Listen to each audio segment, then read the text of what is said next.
poor teen girl returned a lost leather vest in the rain. Then, the patch on the back made her knees go weak. Rain didn't fall that night. It attacked. Ava Price had been counting quarters in her head. Rent, mom's meds, the late fee they couldn't afford. When the wind hit so hard, it shoved her sideways into a lamppost. Water ran off her hoodie and sheets. Her shoes were already soaked through, every step making that ugly squelch like the street was swallowing her. And then, she saw it. Something dark in the gutter, pinned under a stream of brown water, sliding an inch at a time toward the storm drain like the city was trying to steal it. At first, she thought it was trash, some soaked jacket, some dead fabric. Then, a flash of metal caught the streetlight, a leather vest, real leather, not vinyl, not cheap, the kind of thing you could sell fast, no questions asked. Ava's stomach tightened the way it always did when money showed up in front of her like a cruel joke. She looked around automatically, even though the street was empty. The diner had closed. The bus stop was a smear of glass and flyers. The only sound was the storm and the faraway hiss of tires cutting through puddles. Her fingers shook as she reached down. The leather was heavy, saturated, cold. Water streamed off it when she lifted it, and for a second she just held it, stunned by how expensive it felt, the kind of thing that meant someone had paid for it, or someone had earned it.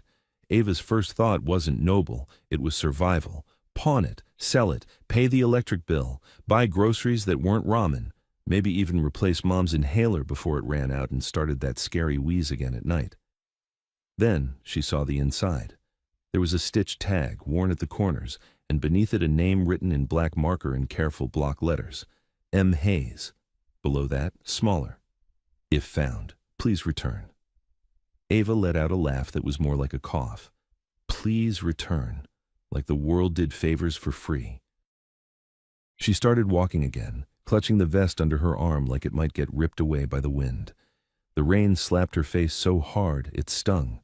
Her ponytail came loose and plastered hair across her mouth. She tasted street water and metal.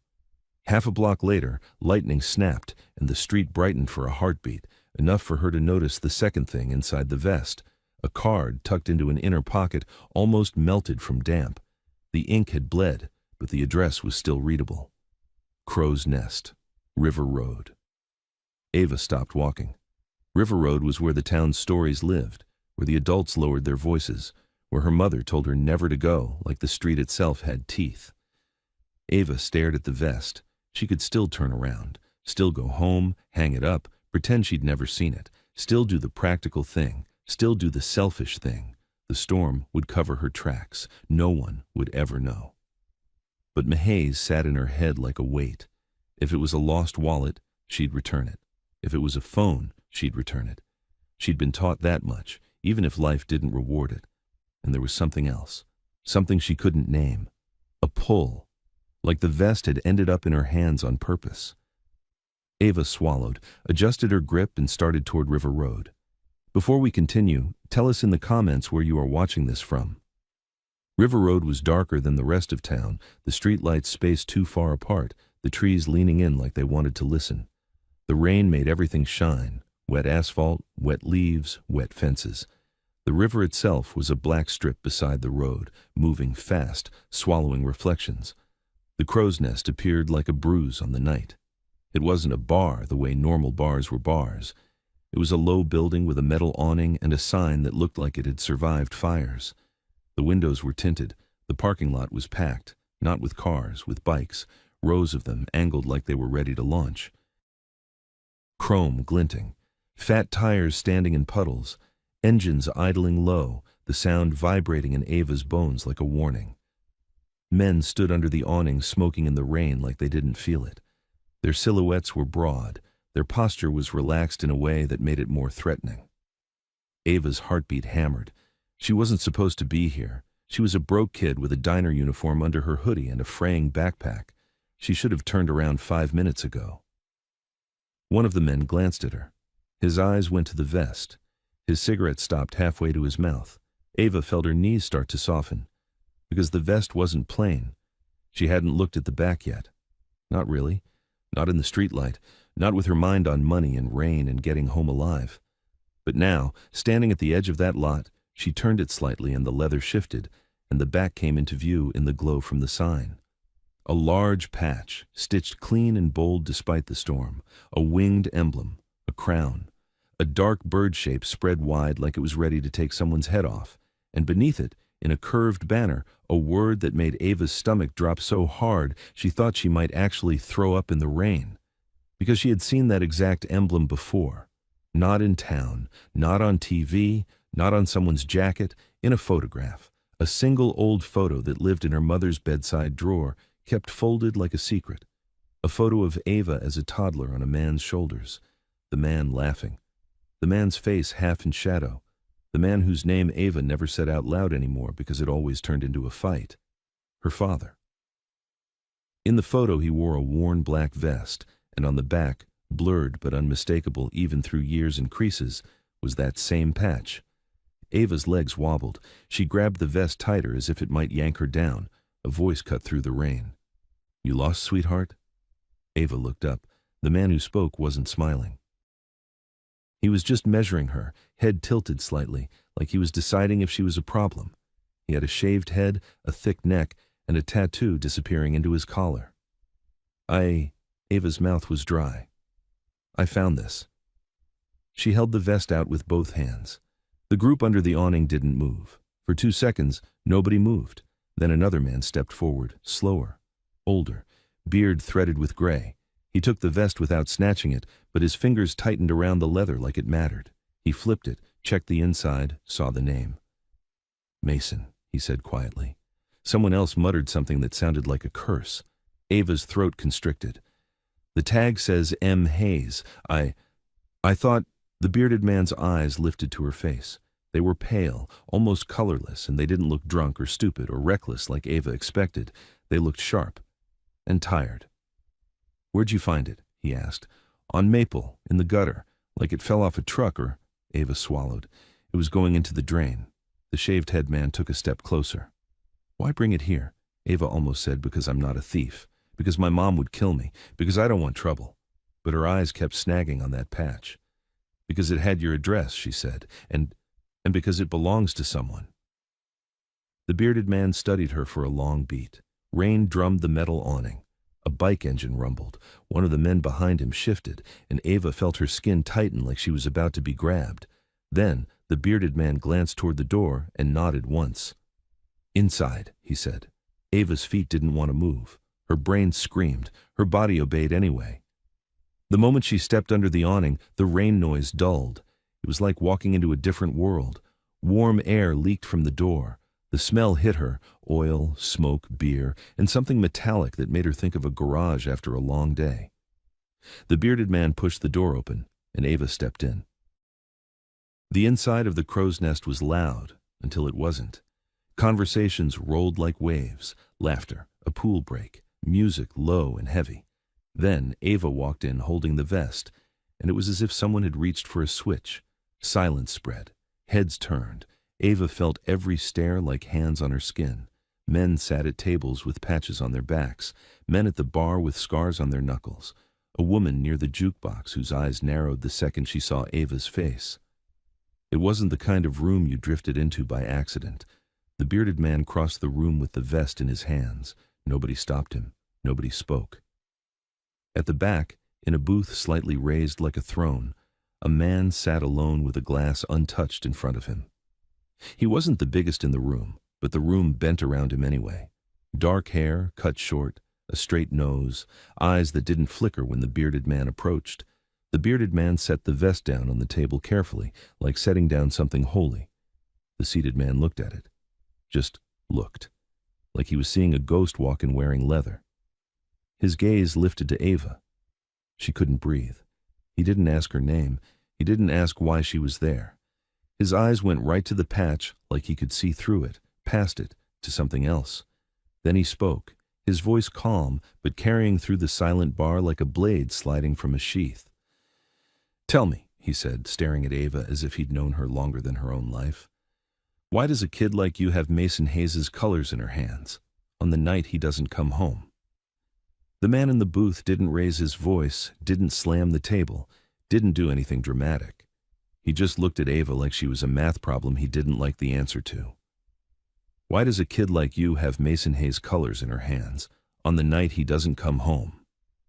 Ava's throat locked. Every face in the bar stayed turned toward her. Nobody blinked. Nobody pretended not to listen. The air felt thick, like the storm had followed her inside and was now trapped in the walls. I found it, she forced out. It was in the gutter, Maple Street. The rain was dragging it into the drain. The boothman's eyes flicked, barely, to the bearded guy, then back to Ava. A silent check. A confirmation. Ava could tell he wasn't deciding if she was lying. He was deciding what the lie would cost if it was true. The shaved-head man had followed them in. He stood off to the side, arms crossed, like a guard in a place that didn't need one. "You touch anything inside it?" he asked. Ava swallowed. "I looked at the tag, that's it." The bearded man leaned in slightly. "Any cars near you? Anyone watching?" Ava shook her head fast. "No, I was alone." That wasn't entirely true. She'd felt a pull in her spine out on River Road, like eyes were on her, but she hadn't seen anyone. Saying it now would just make her sound hysterical, and hysterical wasn't safe in a room like this. The man in the booth finally moved. He picked up the vest with both hands, heavier than it looked, and ran his fingers over the back patch.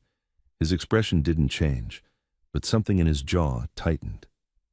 "Dryden," he said without looking away from the leather. The bearded man answered instantly. "Yeah?" "Lock the door." The words were quiet. Still, the whole bar reacted. Chairs scraped. A couple men got up without being told. Someone at the front flipped the sign on the door from open to closed, and Ava heard the lock click. Her pulse spiked. I'm not in trouble," she blurted, hating how small her voice sounded. The shaved-head man's mouth twitched like that was almost funny. "Depends." Ava's stomach went cold. The boothman stood. When he rose, it became obvious why people gave him space. He didn't have to be the biggest. He moved like he was in control of the room by default. He stepped closer to Ava and stopped just out of reach. "What's your name?" he asked. "Ava." "Ava what?" Ava hesitated. Her last name felt like a weakness, like giving a handle to someone who didn't need one. "Price," she said. Something flickered in the man's eyes, fast like a shutter. So quick Ava almost missed it, but it was there. Recognition. He masked it immediately.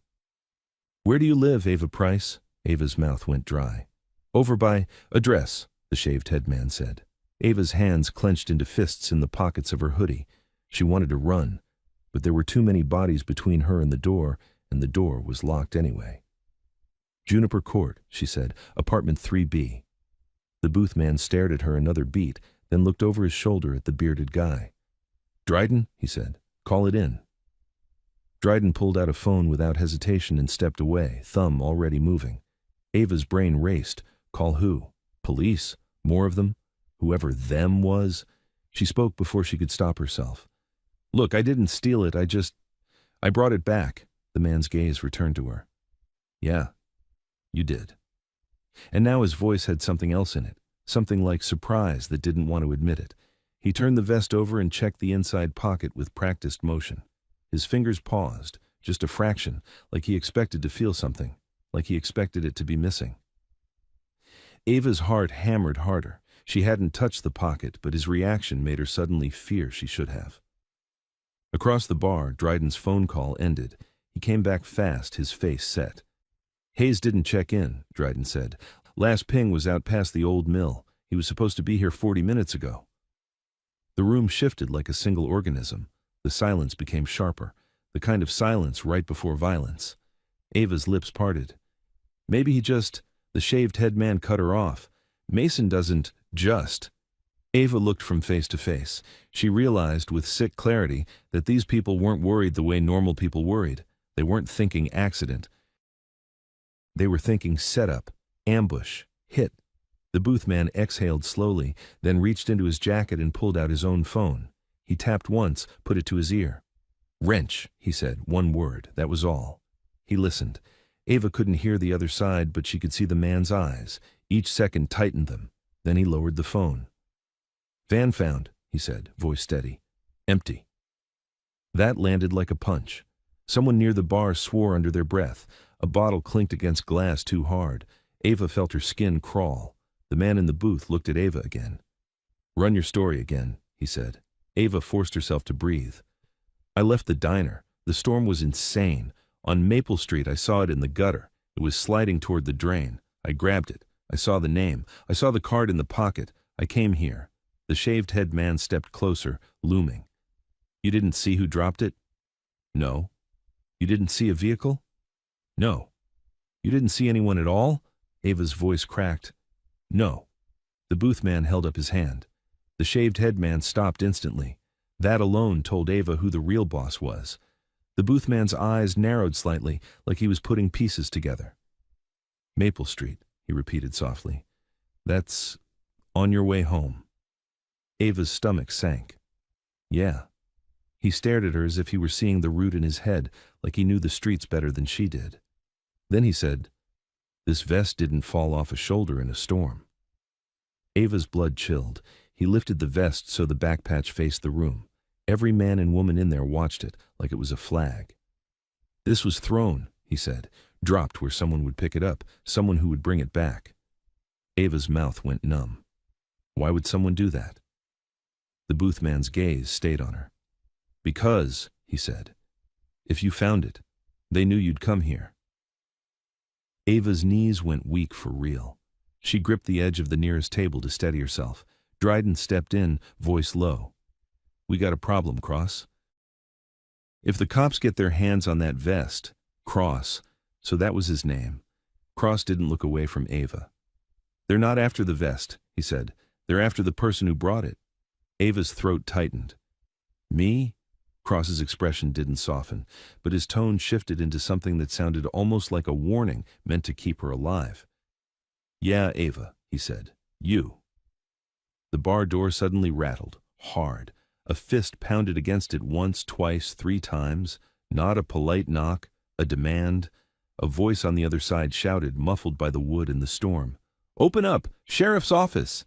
Every head in the room snapped toward the door. Ava's lungs froze. Cross didn't flinch. He just spoke, calm as ice. "Nobody opens that door." Then he leaned toward Ava and said so quietly only she could hear, "You're coming with us." And before Ava could even process what "with us" meant, the pounding on the door turned into a heavy slam, like someone had thrown their whole body against it, once, twice, until the frame groaned. Cross moved first, and everyone else moved like they'd been waiting for his signal. "Back room," Dryden snapped, already peeling away from the booth. The shaved-head guy, Brick, someone muttered, grabbed Ava's elbow, not hard enough to bruise, hard enough to make it clear she didn't get a vote. "I can walk," Ava said, voice shaking. "Then do it," Brick replied, steering her through a narrow gap between tables. The pounding at the door turned into a sustained battering, the whole front wall shuddering with it. Glass behind the bar rattled. The old neon sign buzzed, flickered, held. Ava's pulse was so loud she barely heard the low growl of bikes outside, engines revving, then cutting, then revving again like a pack of dogs straining at leashes. They pushed through a doorway marked "Staff Only" and into a corridor that smelled like bleach and motor oil. The sound of the bar faded behind them, replaced by the deeper, more intimate noise of the building. Pipes, rain hammering the roof, distant voices. Cross kept the vest in his hand like it was a loaded weapon. He didn't look at it. He looked at Ava. "You're going to answer one thing for me," he said, walking briskly. "And you're going to answer it straight." Ava swallowed. "Okay. Did anyone ever tell you what that patch means?" Her stomach tightened. She could have lied. She should have lied. But the patch had already cracked something open inside her. My dad had one," she said, "on a vest. I saw it in a photo." Cross's eyes narrowed like he'd been expecting that exact sentence. "You knew," Brick said, voice edged. "You knew what you were bringing in here." "I didn't," Ava shot back. "I didn't know it was this. I recognized it when I got to the lot." Cross didn't say anything. He just kept walking, faster now. They reached a heavy metal door. Dryden threw it open and a blast of cold air hit Ava's face. Not outside. Lower. Underground. Stairs dropped into darkness. Ava stared down. "Where are we going?" "Somewhere the sheriff doesn't have keys," Dryden said. Down they went. The sound of the storm dulled until it was a distant roar, like being underwater. At the bottom was a concrete room lit by a single buzzing strip light. Shelves of tools, tires stacked like walls, a workbench, a safe bolted into the floor, a bunker disguised as a garage basement. Brick shut the door behind them and threw a thick bar across it. The click of metal in place made Ava's mouth go dry. Cross set the vest on the workbench, and finally, for the first time since he'd stood up from the booth, he exhaled. Above them, something crashed, either the front door giving or a shoulder slamming into it again. Dryden pulled out a second phone, not the one he'd called on before. This one was scuffed, old, purposeful. He tapped quickly. "What are you doing?" Ava asked, hugging herself. She was freezing now that the adrenaline was settling. Her hands were red and raw from rain. "Buying time," Dryden said. Cross looked at Brick. "Any other exits?" "Two," Brick answered, "through the maintenance tunnel to the alley, or out the old storm pipe to the river." Ava's head snapped up. "Storm pipe?" Brick gave her a look. "Welcome to River Road." Cross leaned over the vest, fingers moving with precision. He checked the pockets again, outer, inner, side seam, like he was following a map only he could see. Then he paused. His thumb pressed against the inside lining near the left chest, not where a pocket was, but where the leather folded. He pressed again, harder. Something resisted, something stiff. Ava's skin prickled. Cross's eyes lifted to Dryden. "Knife." Dryden didn't ask why. He pulled a folding blade from his back pocket and handed it over. Ava's voice came out in a whisper. "What is that?" Cross slid the blade carefully under the inner lining and cut a single controlled stitch line. Not ripping, not tearing, surgical. The leather parted. The lining peeled back. Ava stepped closer without meaning to. Her heart thudded in her throat. Inside the lining was a narrow compartment that shouldn't exist. Cross's fingers slid in and pulled out a small object wrapped in plastic. A key, not a regular house key. A thick, squared-off key with a stamped number. Behind it, something else, flat, sealed in waxed paper. Cross held the key up under the strip light. The metal gleamed. Brick's expression hardened.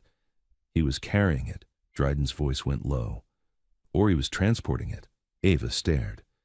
Why would someone hide a key in a vest? Cross didn't answer. He unfolded the waxed paper slowly.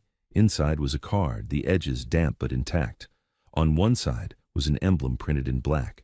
Ava felt all the blood drain from her face. The same emblem as the patch, the same winged bird and crown. But the bird's eye was marked with a tiny slash, like a scar. A detail Ava remembered, because she'd traced it with her finger as a kid, trying to understand why her father's vest had a hurt bird on it. Her knees went weak again. Cross watched her reaction like it confirmed something he'd feared and hoped for at the same time. "You've seen this exact mark," he said. Not a question. Ava nodded, throat too tight to speak. "What did your father's name happen to be?" Brick asked. Ava swallowed hard. "Daniel." Brick's gaze snapped to Cross. Cross's jaw flexed. Cross didn't look surprised. He looked grim. As if Ava had just said the name of a ghost they'd all been expecting to walk back in. Above them, the crash came again, heavier, angrier, a muffled shout, wood splintering. Dryden's second phone buzzed. He looked at the screen, and his face changed. "What?" Cross asked. Dryden held it up so Cross could see. A scanner app, police chatter converted to text.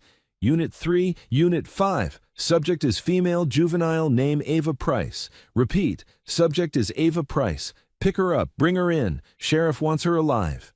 Ava stopped breathing. "They know my name," she whispered. Brick's eyes narrowed.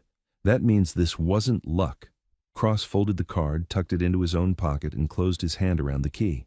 Then he looked directly at Ava, and for the first time there was no threat in his face, only urgency. "Listen to me," he said.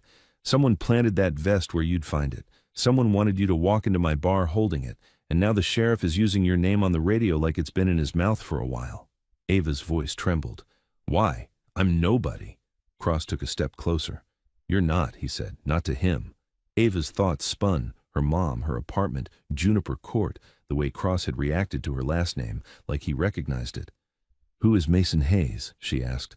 Brick's mouth tightened. "A man who doesn't get lost." "And who are you?" Ava asked, eyes on Cross. Cross didn't blink. "People who don't trust the sheriff," he said. Dryden's phone buzzed again. He read, then looked up sharply. Unmarked SUV just pulled behind the crow's nest, he said. Not county. No plates. Brick cursed under his breath. Cross tightened his grip on the key, then made a decision. We move, he said. Ava's chest heaved. Where? Cross pointed at the key. Where this goes. Another impact slammed the building above them, followed by the unmistakable sound of the front door giving way. Wood cracking, metal bending, voices flooding in like water. Cross grabbed the vest off the bench and shoved it into Ava's arms. Hold that, he ordered. Ava fumbled, clutching it to her chest, the leather still cold from the rain, the patch pressed against her like a brand. Brick yanked open a side panel in the wall that Ava hadn't even noticed. Behind it was a narrow tunnel, black as a throat with a faint draft. Go, Brick said.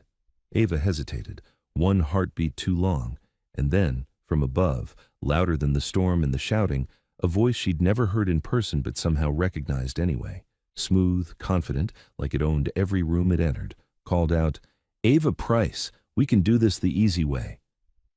Ava didn't think. If she thought, she'd freeze.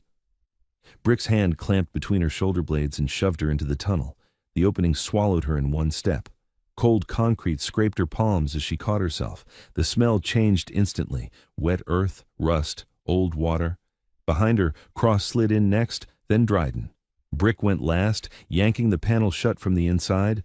Darkness snapped into place. For 2 seconds, all Ava could hear was her own breathing and the storm muffled through walls. Then the bar above them erupted. Boots, shouting, a chair crashing, someone barking orders like they had authority in that room. Ava Price, the voice called again, closer now, filtered through wood and distance but still terrifyingly clear. You don't know what you're holding. Don't make this worse! Ava crawled forward blindly, vest clutched tight to her chest. The leather slapped damply against her hoodie with every movement. Her knees hit puddles. Water ran along the tunnel floor in a narrow stream, and it was colder than ice. A faint light glowed ahead, an emergency bulb, weak and orange, like a dying ember. Cross moved in front of her now, one hand touching the wall to guide himself, the other gripping the key. Brick stayed behind, listening. Keep moving, Cross said. His voice was low, steady. It wasn't comforting, but it was directional, and Ava clung to it. How do they know my name? Ava whispered, teeth chattering. Cross didn't answer immediately. His jaw was tight. He was listening, counting time, angles, footsteps. Dryden, behind Ava, spoke first. Because you've been in their system longer than you think. Ava's stomach lurched. I've never even had a ticket. That's not what he means, Cross said. He glanced back at her, and in the weak tunnel light, his eyes looked darker, older. They don't need you guilty. They need you in their hands. Ava shook her head hard, even though they could barely see it. For what? Cross stopped at a junction where the tunnel widened and the ceiling rose. Water dripped from above. There were old markings on the concrete, faded paint, numbers, arrows. He held up the key and stared at the stamped number like it was a compass. Because Mason was carrying something he shouldn't, Cross said, and if he's gone, the next best thing is whoever brings his vest back. Ava's voice cracked. So you think they'll hurt me? Dryden let out a humorless breath. We think they already decided to. Ava's legs felt weak again. Then why am I coming with you? Cross's gaze flicked to the vest in her arms. Because you're already in it. They moved again, faster, boots splashing. The tunnel sloped upward. The orange bulb flickered. Somewhere above, thunder cracked so hard the concrete vibrated. Ava's mind kept grabbing at one detail and squeezing until it hurt.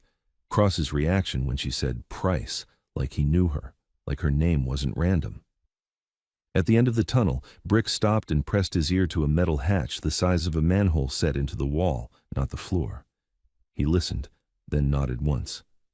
Clear, he said. Cross stepped up, slid the key into a small hidden lock beside the hatch, and turned it. It clicked. Ava stared. The key goes to... this? Cross didn't look at her. This is just the first door. Brick yanked the hatch open. A gust of wet air slammed into them. The storm noise rushed back, loud and violent. Ava blinked against rain and light. They weren't outside in the open. They were under something. An elevated service road or a bridge. Concrete pillars rising like giant legs around them. The river was close. Ava could hear it, fast and angry. A black van sat tucked in the shadows behind a pillar, almost invisible unless you knew where to look. Its headlights were off. Its doors were already open. "How did you—" Ava started. "We don't get surprised on River Road," Brick said, shoving her toward the van. Cross climbed in last and slammed the door. The van shook as Brick punched the gas. They shot out from under the bridge into sheets of rain. Ava slid on the bench seat, clutching the vest like it was the only real thing left in her life. "Where are we going?" she asked. Dryden leaned forward from the back, bracing with one hand on the seat. "Storage units." Ava's eyes widened. "That key," Cross nodded once. "Unit 117. Ava swallowed. "And what's in there?" Cross stared through the windshield at the flooded road ahead, his face lit in brief flashes by lightning. "What they'd kill Mason for," he said. The van turned hard onto a service road. Water sprayed, tires hissed. For a few seconds, Ava thought they might actually get away. Then Brick muttered, "We got company." Ava leaned forward, peering through the rain-streaked back window. Two sets of headlights had appeared behind them. Low, close, no markings, moving like they knew exactly how far they could push without losing control. The first car flashed its brights once. Ava's stomach dropped. "They're not cops," Brick said. Cross's voice went colder. "No, they're worse." The van hit a deeper section of water and fishtailed slightly. Ava gasped, grabbing the seat. Brick corrected, kept it straight. One of the cars behind them accelerated and closed the gap. Ava saw it clearly in the lightning flash. An SUV, dark, clean, new, with tinted windows and no front plate. Dryden twisted around, eyes narrowed. "That's the one from the nest." The SUV swerved to the left, trying to come alongside. Ava's breath caught. "What do we do?" Brick didn't answer. He just drove like the road belonged to him. Cross reached into his jacket and pulled out a small object Ava hadn't seen before. Flat, black, not a gun. He pressed it once. A sharp beep sounded.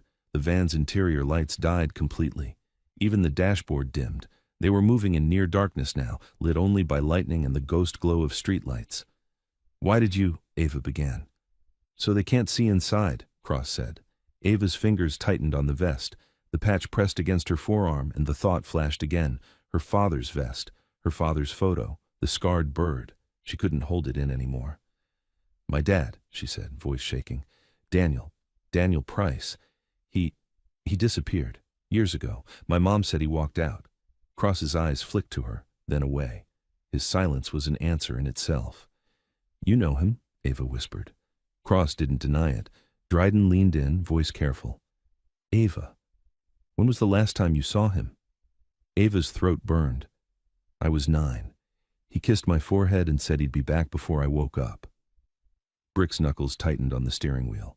Cross finally spoke, still looking forward. Then he did exactly what he said. Ava's heart punched against her ribs. "What do you mean?" Cross's jaw flexed. "I mean, he never stopped trying to get back." Ava's vision blurred, not from rain, from something hot behind her eyes. "Then why didn't he—" The SUV behind them lurched. It slammed the van's rear quarter panel with a dull, brutal thunk. Ava screamed as the whole vehicle jolted sideways. The vest flew half out of her arms and she grabbed it back, nails digging into wet leather. Brick swore. "They're ramming!" The second car behind them, another unmarked, accelerated too, lining up to hit them again. Cross's voice cut through, sharp now. "Next turn, hard right, into the yard." "What yard?" Ava shouted. Brick was already doing it. He yanked the wheel. The van skidded, tires screaming, and shot through an open chain-link gap Ava hadn't even noticed, into a fenced industrial lot packed with storage containers and abandoned equipment. The SUVs followed without hesitation. They weren't chasing blindly. They knew. Brick tore through puddles, weaving between containers. Metal walls flashed by inches from the van's sides. The SUVs kept coming, headlights bouncing, closing. Dryden grabbed the back handle and slid the side door open an inch. Ava's eyes went wide. "What are you doing?" Dryden didn't look at her. "Keeping them off us." Cold rain exploded into the van through the crack. Ava heard a metallic click, not a gun cocking, something else. The SUV behind them surged closer, close enough Ava could see the outline of a driver through the tinted glass. Then, with a lightning flash, she saw something that made her blood turn to ice. A badge, not a county badge, federal, or something that looked like it was supposed to be federal. Ava's voice came out thin. Their government? Cross's stare hardened. Or pretending to be. The SUV rammed again. The van lurched toward a container wall. Brick barely corrected in time, missing the metal by a foot. Ava clutched the vest and screamed, "Stop! Please!" Cross turned to her and his face was stone. "They won't," he said. "Not now." And then Dryden shouted over the roar of rain and engines, "Units ahead! Gates locked!" Brick slammed the brakes just long enough to slide, then punched the gas again toward a line of storage units at the far end of the yard, rows of metal doors like teeth. Ava saw the numbers blur past. Cross leaned forward, eyes locked. 117, he said. The van skidded to a stop so hard, Ava slammed into the seat in front of her. Before she could breathe, Brick threw the door open. Cross was already out in the rain, key in hand, sprinting straight toward the unit. And the moment his boots hit the gravel, one of the SUVs swung sideways to block them, doors flying open. Men stepped out into the storm, not in uniforms, in dark rain jackets, hoods up, faces hidden, moving like professionals. One of them raised his voice, calm and certain, the same voice from the bar. "Ava Price," he called, "hand over the vest and nobody gets hurt." Cross didn't hesitate, he didn't bargain. He didn't flinch at the men fanning out in the rain like they owned the yard. He did something worse. He smiled, small, sharp, and lifted the key so it caught the lightning. "No," he said, loud enough for everyone to hear over the storm. "You don't get to use her name like you know her." The voice from the SUV answered calmly, like this was a scheduled meeting. "Cross, don't make me repeat myself." So Cross knew him. That mattered. Ava stood half out of the van with the vest hugged to her chest, rain soaking her hair, her hands trembling so hard her fingers ached. Brick was in front of her now, a human wall. Dryden was off to the side, eyes tracking angles and exits like he could see the whole yard in a grid. The men in dark jackets were spaced perfectly, one near the gate, one near the containers, one flanking the unit row. Professionals, not deputies, not bikers, hunters. The leader stepped forward just enough for a flash of lightning to paint his face. Middle-aged, clean-shaven, no anger, just certainty, like he'd made decisions that ruined people and slept fine after. "Ava Price," he called again, and the way he said it made Ava feel skinned. "You brought us something. You don't even understand what it is." Ava's voice cracked. "Who are you?" He ignored the question. His gaze stayed on the vest like it was a prize. Cross spoke without looking at her. "Don't answer him." The leader nodded once as if Cross had made a cute point. "Open the unit, Cross. We take what's inside, we walk away. She goes home." Ava's stomach clenched. Home. Juniper Court. Her mom alone in the apartment, probably asleep with the TV on, thinking Ava was already back, thinking the storm was the worst thing out there tonight. Brick's voice came low, tight. "They're bluffing." Dryden's eyes flicked to Ava. "Maybe." Cross looked at the metal door of Unit 117. Rainwater cascaded down it in sheets. The number was black, sharp, newly painted like someone had cared about it recently. He stepped closer, key still in his hand. The leader's men shifted subtly. Weight forward, ready. "Cross," Brick warned. Cross didn't stop. He wasn't walking toward surrender. He was walking toward a decision. He reached the lock, slid the key in, and turned it. The metal clanked. For half a second the yard went quiet inside Ava's head, like the world was holding its breath. Cross yanked the roll-up door and it screamed upward, chains rattling. Cold air rushed out, stale, dry, not like the storm. Inside was a storage unit lit by the van's headlights spilling across the floor. Ava expected boxes, furniture, junk. Instead, she saw organization, plastic-wrapped bundles stacked neatly along one wall. A metal lockbox bolted to a pallet, a duffel bag with a faded military patch, a laptop case, and, sitting on a folding chair like it was waiting, a small black camera. Dryden's breath caught. "Oh, hell!" Brick cursed under his breath. "This is a drop." Cross stepped inside, scanning fast. He grabbed the laptop case first, unzipped it, and pulled out a slim external drive and a memory card holder. The leader outside raised his voice, urgency leaking through his calm for the first time. "That's enough. Step away from it, Cross." Cross ignored him. He popped open the memory card holder, slid one into the camera, and hit play without even checking if the battery was dead. The camera lit up. A tiny screen glowed in the dark, and Ava heard audio, wind, Voices, the faint clink of glass. Dryden leaned close, Brick leaned close, Ava leaned close without meaning to. On the screen, a shaky night video, a dock, flashlights, a man on his knees, another man standing over him, faces blurred by rain, but the voices were clear. "You can't do this," the man on his knees rasped. A familiar voice answered, smooth, confident, the same voice that had called her name inside the bar.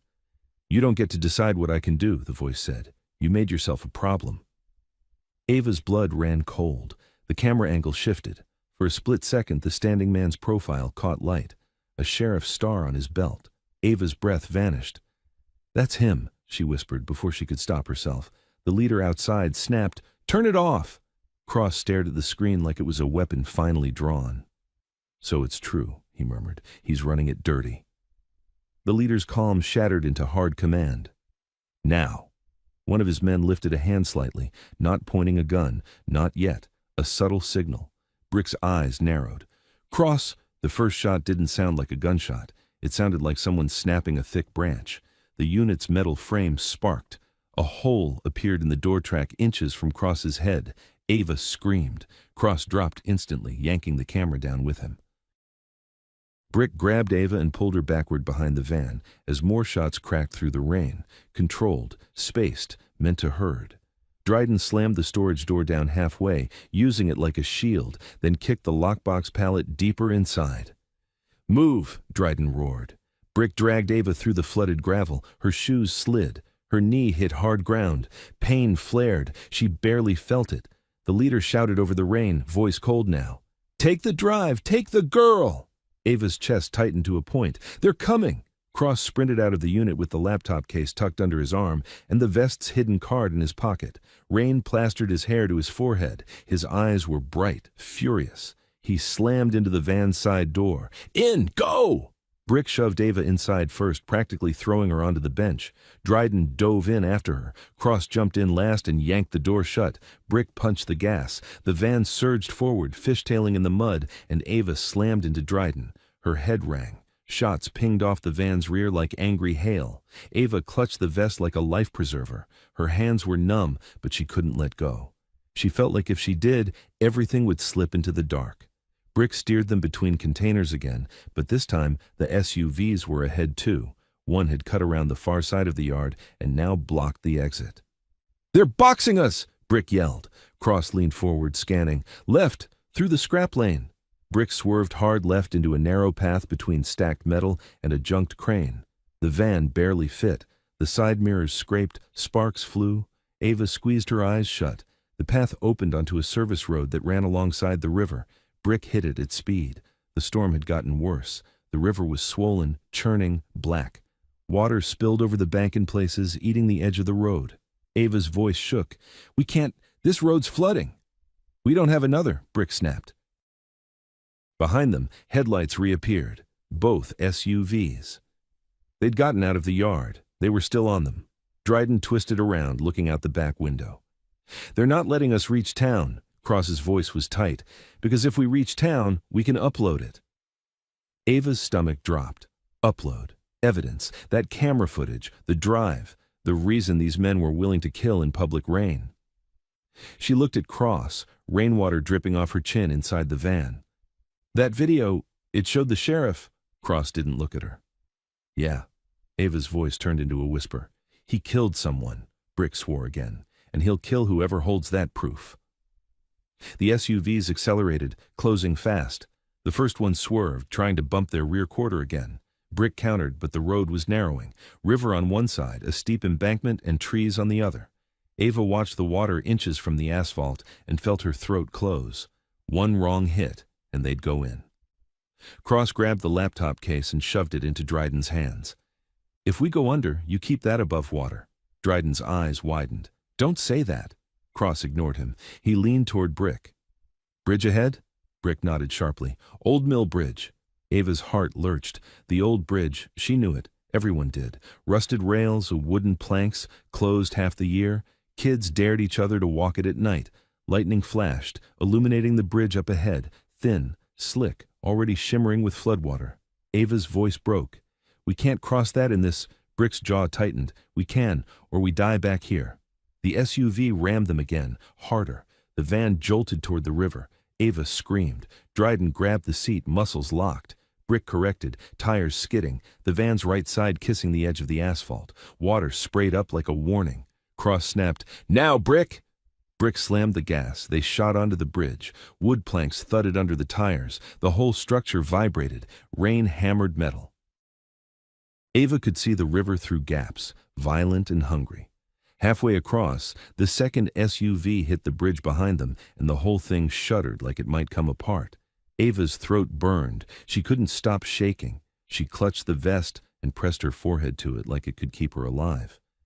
Then, right in the middle of the bridge, Brick's headlights caught something ahead. A car. Parked sideways across the planks, blocking the path. No lights, no hazard flashers, just a dark silhouette sitting there like a trap.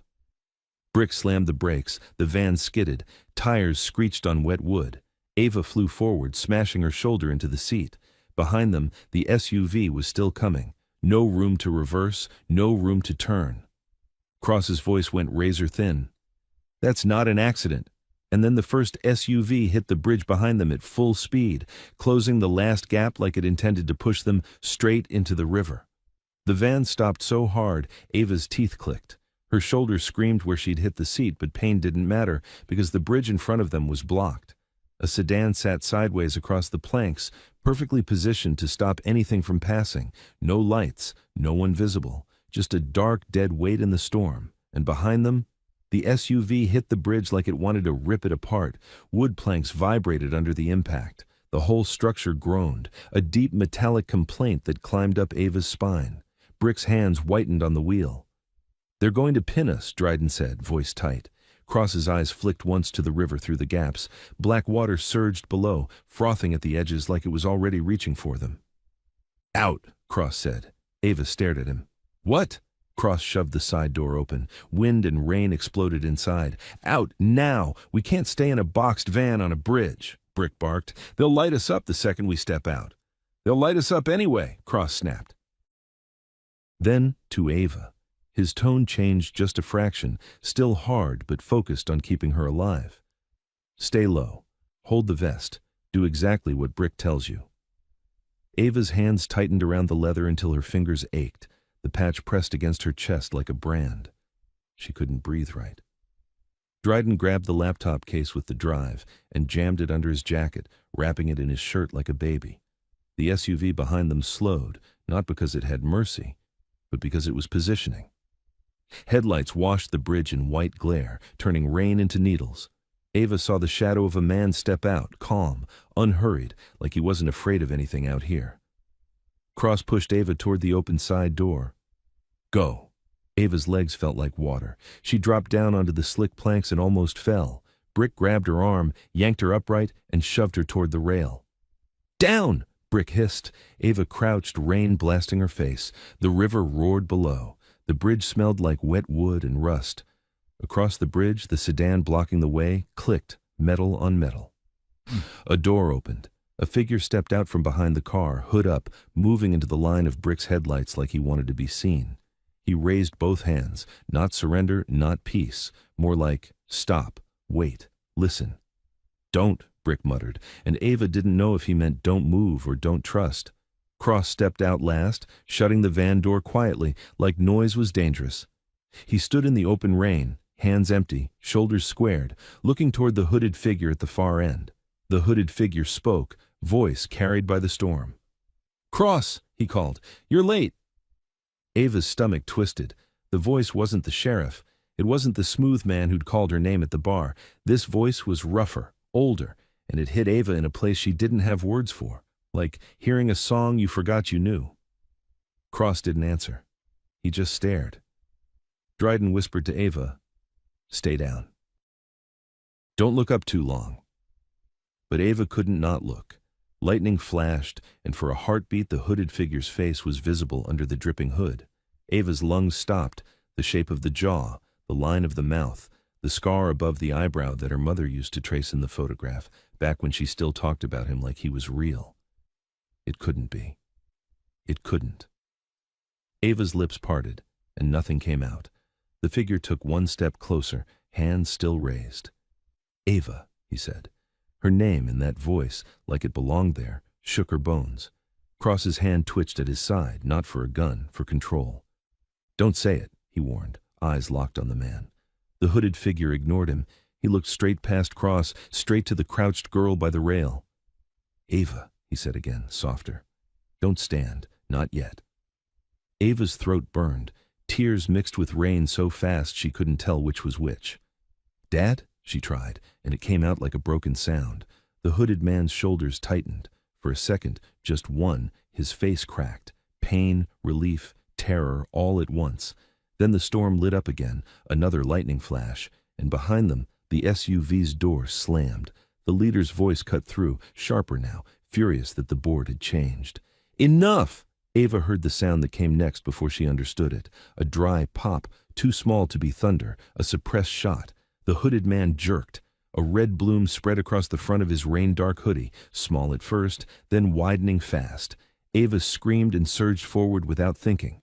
Brick caught her, hauling her back down so hard her knees hit the planks. "No!" Ava sobbed, fighting him. "No!" Cross moved like a trigger had been pulled in his body. He launched toward the hooded man, but another pop snapped the air, and wood exploded near Cross's feet. A warning shot, precise, controlling. The hooded man staggered but didn't fall. He kept his hands up like he was trying to show Ava he wasn't here to hurt her.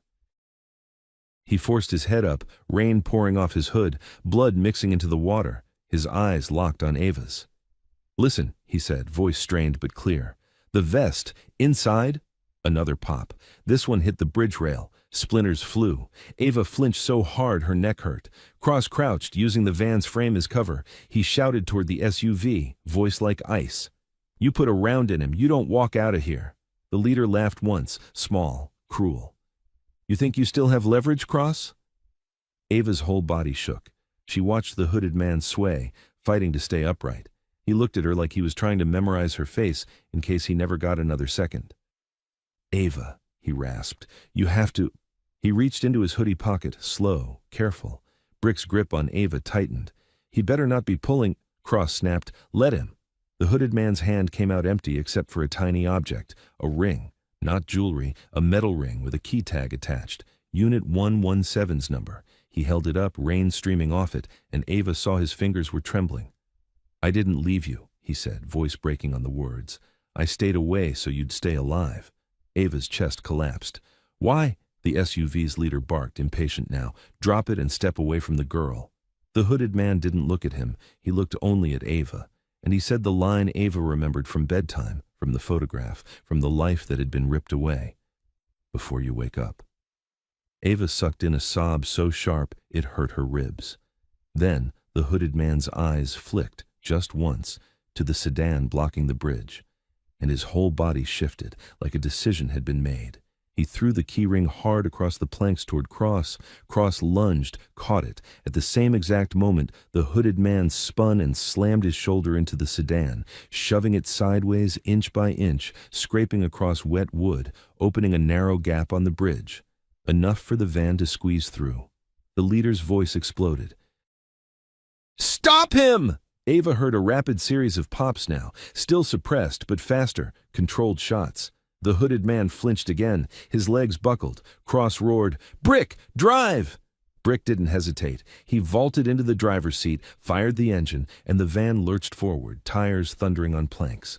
Dryden grabbed Ava under her arms and dragged her toward the van door as it moved. Ava fought him, reaching back toward the hooded man, choking on her own screaming. "Dad!" The hooded man lifted his head one last time in the headlights, rain and blood streaming down his face. His mouth moved. Ava couldn't hear it over the engine and the storm, but she saw the words clearly. "I'm sorry." Then the van surged through the gap. Ava was thrown inside onto the floor, the door slamming shut behind her, and as Brick accelerated off the bridge, Cross stared forward, face carved from stone, and said one sentence that made Ava's blood freeze even colder than the river. "That wasn't Daniel." Ava's head snapped up from the van floor. "What?" Her voice came out raw, shredded by screaming. "What do you mean that wasn't Daniel?"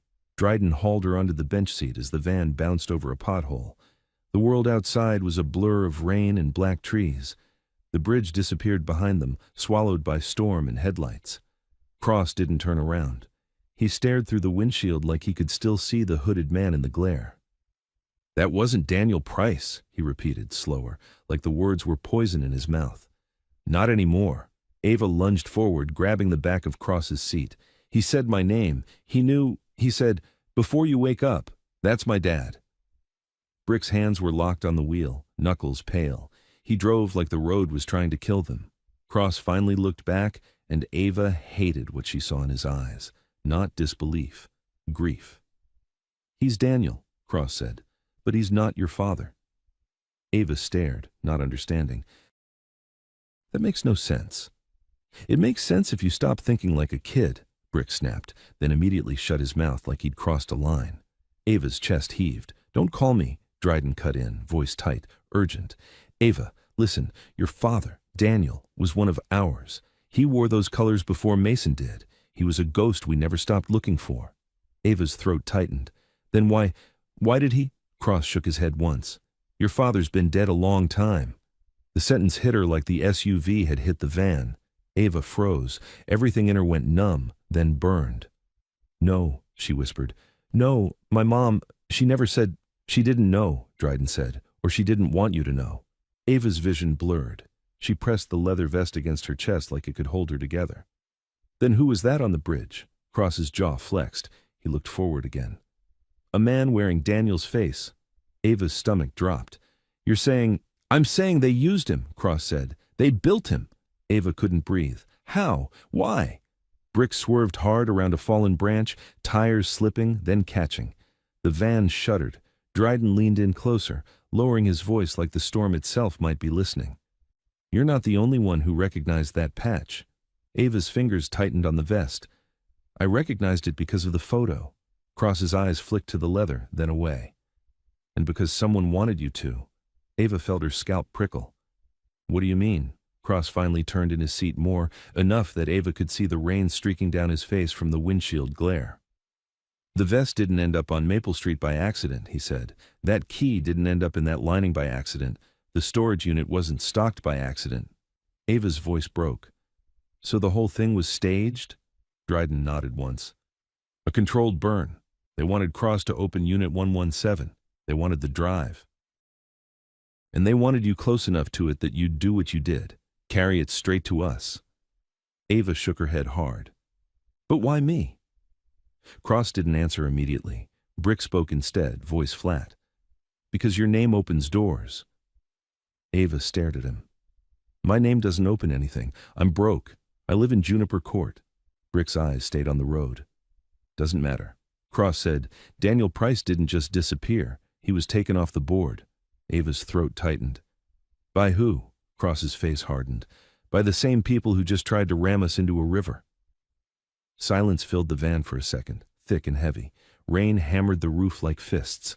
Ava whispered, "The sheriff?" Dryden's jaw tightened.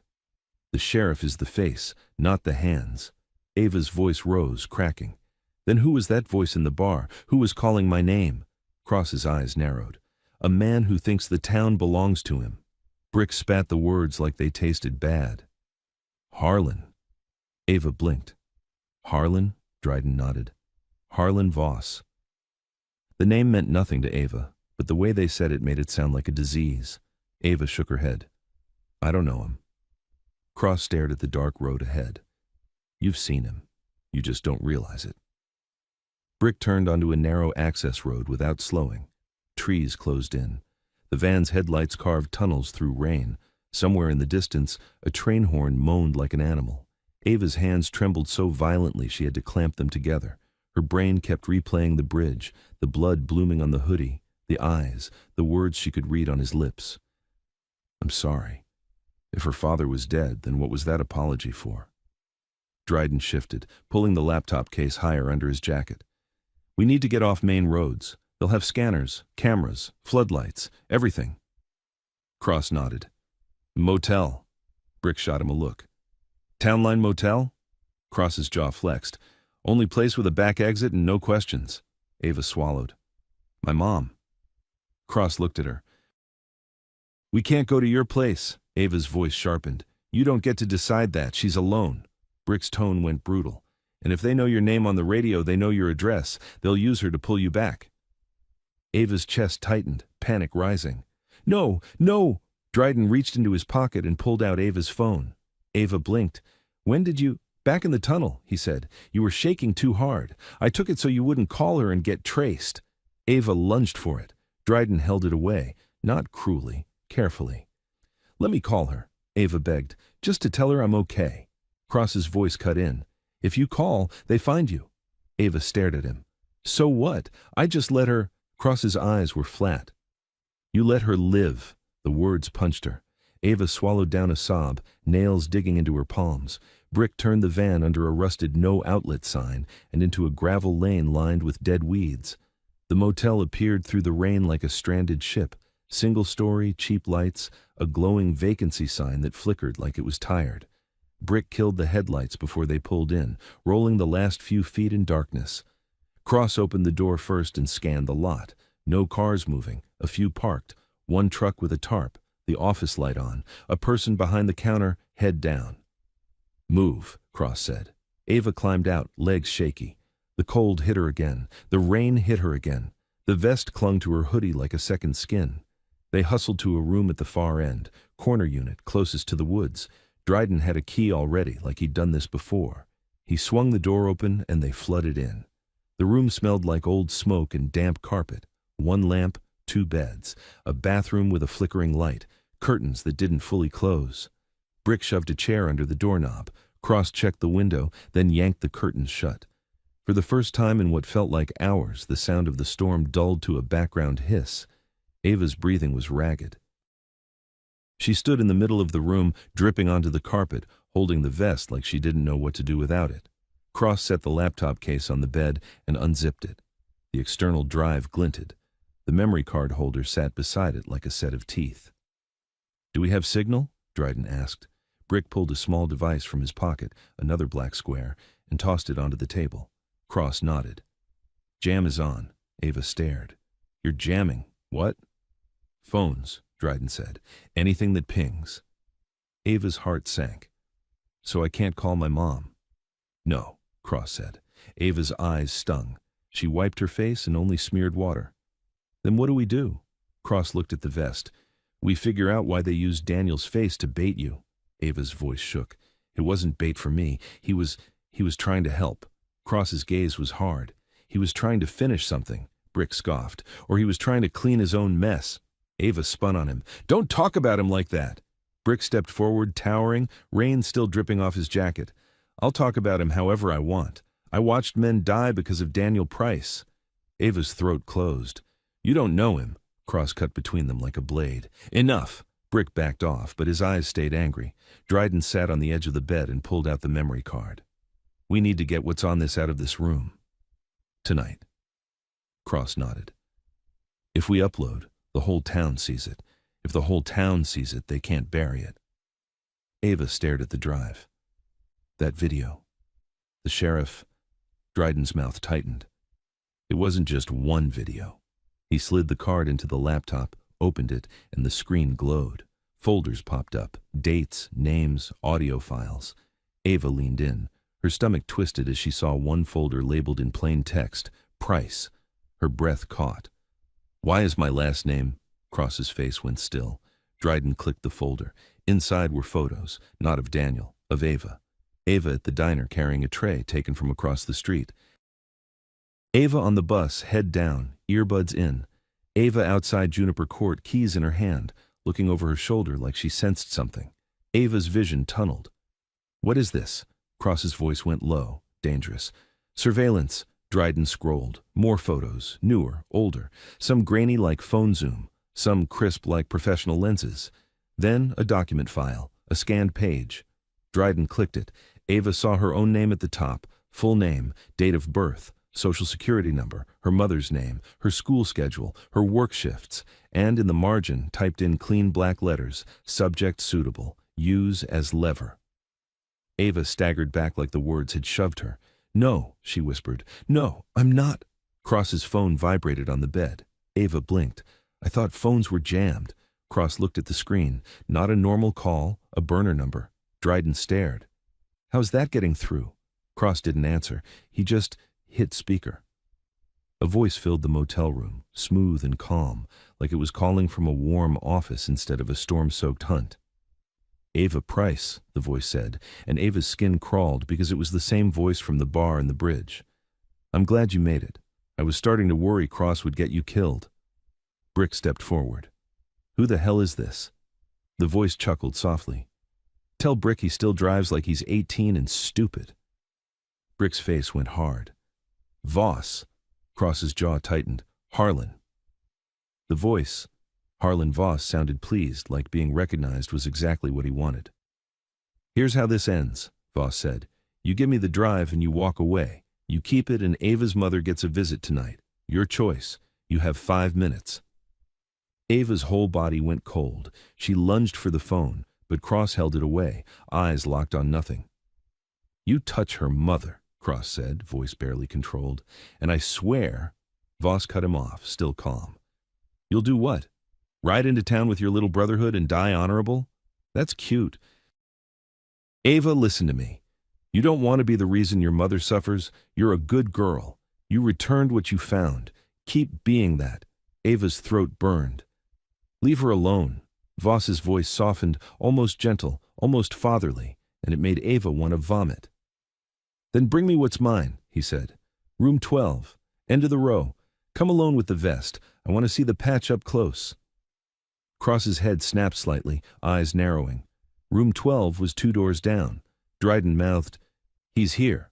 Brick's hand went to his waistband. Cross raised a finger, slow, warning them not to move. Voss continued, voice smooth as oil. You have 5 minutes, Ava, and just so you understand, I'm not bluffing. There was a faint sound on the line, another phone being brought close. Then Ava heard her mother's voice, sleepy, confused, breathing shallow. Hello? Ava? Her mom said. Honey, where are you? The storm. Ava's world tilted. She grabbed the edge of the table to stay standing, tears burning her eyes. Voss spoke over her mother's voice like it was background music. 4 minutes and 30 seconds, he said. Cross stared at Ava, face hard, eyes blazing with something that looked like guilt. And then, from outside the motel room, from the rain-dark walkway, came a soft knock, polite, controlled, right on their door. Not a pounding, not a threat, a knock that said, I'm already here. The knock came again, soft, patient, like whoever stood outside had all night. Ava couldn't move. Her mother's voice was still in the phone speaker, thin and distant, like it was coming from another life. Hello? Ava. Baby, answer me. Cross killed the call with one hard tap. The silence that followed was worse than the storm. Dryden whispered, He's in the motel. He has your mom on a second line. That means he's close to her. Or he's got someone close. Brick's voice was a low growl. Let me open the door. Cross's eyes snapped to him. And do what? Start a shootout with Ava in the middle of it? That's what he wants. The knock came a third time. Then Voss's voice drifted through the thin motel door, muffled but unmistakable, smooth as ever. Ava, you can stop this. Just open up. Ava's throat tightened until it hurt. She pressed the vest to her chest and felt the soaked patch against her skin. The whole situation had become a trap, with her name written on every wall. Cross leaned in close to Ava, voice barely above a whisper. He's trying to make you choose. Don't. I'm choosing for you. Ava looked up at him, shaking. My mom. I know, Cross said. It wasn't comfort. It was a promise laced with anger. We're getting her. Dryden slid off the bed and moved to the bathroom. He flipped the light off, then back on twice. The flicker changed.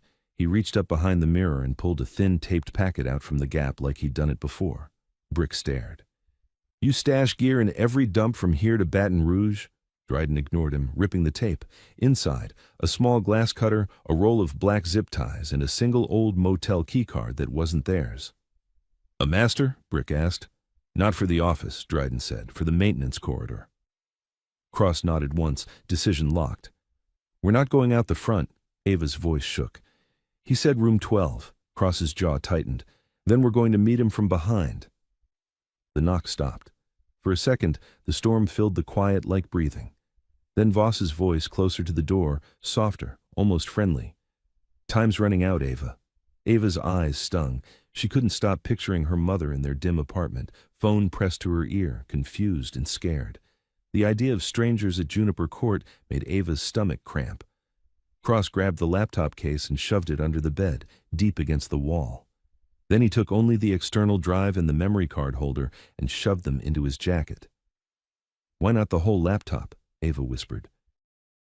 "Wait," Cross said. "Noise. And if we get separated, I don't want you carrying anything that makes you a target." Ava looked down at the vest. "Like this?" Cross's gaze flicked to the patch. "That stays with you. It's the only reason you're alive right now." Brick moved to the window and peeled the curtain back a finger's width. Ava saw the walkway outside through rain streaks. A shadow stood by their door, still, patient, not alone. Another shadow leaned against the railing further down, barely visible, like a guard pretending to be a smoker. Brick let the curtain fall. "Two at least, maybe three." Dryden handed Cross the glass cutter. "Bathroom window, it's old, should pop." Cross took it, then looked at Ava. "When I tell you to move, you move. No questions." Ava nodded, even though she had 1,000. Cross crouched by the bathroom window, pressed the cutter to the glass and dragged it in a tight circle. It made almost no sound. Rain on the pane covered the faint scratch. Brick braced the frame. Dryden held his breath. Cross pushed gently. The circle of glass loosened and slid outward into the rain, dropping with a soft, wet clink onto the grass below. Cold air rushed in. The storm was right there, inches away, waiting. Cross leaned out, scanned the backside. "Clear." Voss's voice came again through the door, sharper now. "Ava, last warning," Cross whispered. "Now." Brick went first, dropping out the window like a shadow. Dryden followed, landing in mud, barely a splash. Cross gestured at Ava. Ava climbed onto the toilet lid, swung one leg out, then the other. The wet grass was slick. She almost went down. Brick's hand caught her elbow and steadied her. The vest slapped against her ribs. Cross came out last, sliding the window mostly shut behind him so it looked untouched from a glance. They crouched along the back wall of the motel, moving parallel to the row of rooms, using the building's corners and the rain to stay hidden. Ava's heart hammered so hard she felt sick. They reached a narrow service passage, trash bins, an ice machine humming, a broken vending machine glowing weak blue. A metal door marked maintenance. Dryden swiped the old key card. The lock clicked. They slipped inside. The corridor smelled like mildew and cleaning chemicals. Pipes ran along the ceiling. Water dripped somewhere. The storm sounded far away now, muffled by concrete. Ava whispered, "Where does this go?" Dryden pointed. "Behind the rooms, access panels, utility closets." Brick's mouth tightened.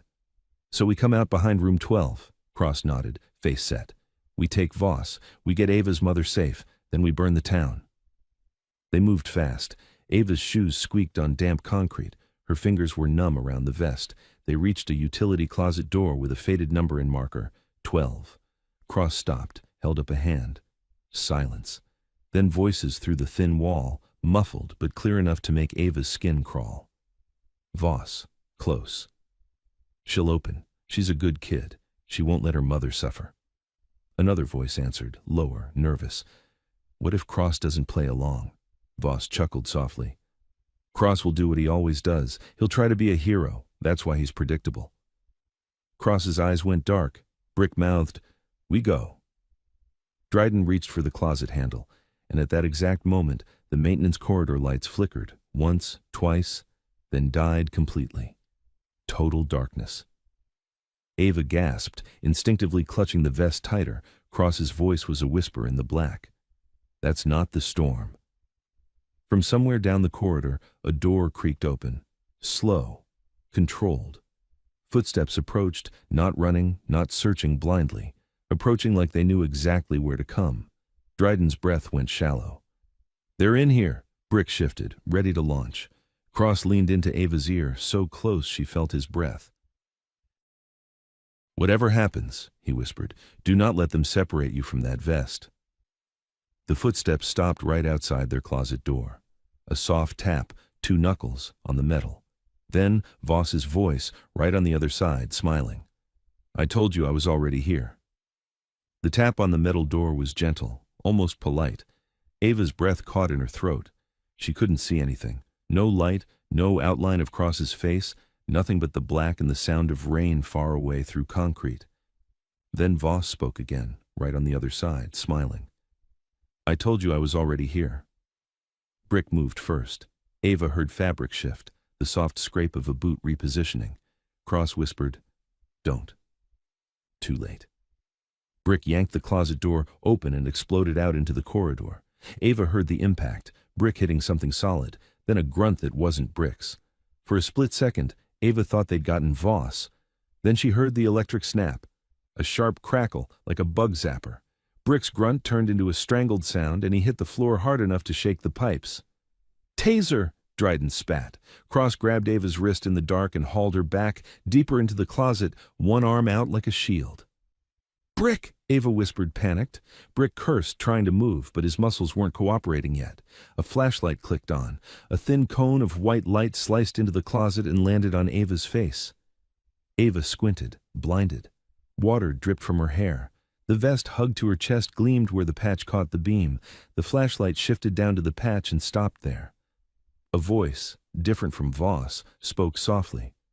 "There it is." Cross's tone went lethal. "Step away from her." The flashlight holder laughed once. "You're in no position to give orders." Another light clicked on, then another.